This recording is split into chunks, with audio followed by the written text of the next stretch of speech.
Iti damag showbiz.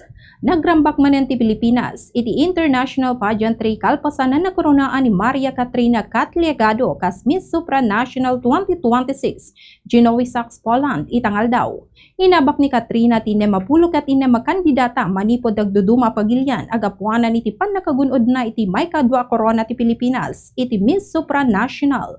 Iti final question and answer round impaganetgat ni Kat, ti pamati na sa nakasapulan nga anamungan ti may sa babae ti bagbagati sa Bali. Namo na may sa military reservist ti Philippine Air Force ni Kat ano sa dino kat imbanamong ti panawen kan kuana. Kalpasan ngayon pasa ni Eduarda Brom manipod Brazil ti corona. Kagitan ti koronasyon imunan nga inpakamo ti organisasyon ti Barwa Violeta Crown a dinisenyo ni Venezuelan jeweler ani George Whittles ken tampok dagiti kulay ti lila a gemstone ka simbolo ti ambisyon, dignidad ken balaygi ti maysa a babae. Daytay ti damag showbiz para iti Bombo News and Views. Daytay ni Bombo Juna Arizabal Alcartado and this is Bombo Radio Philippines, the #1 radio network in the country. Your trusted source of news and information. Basta Radio, Bombo!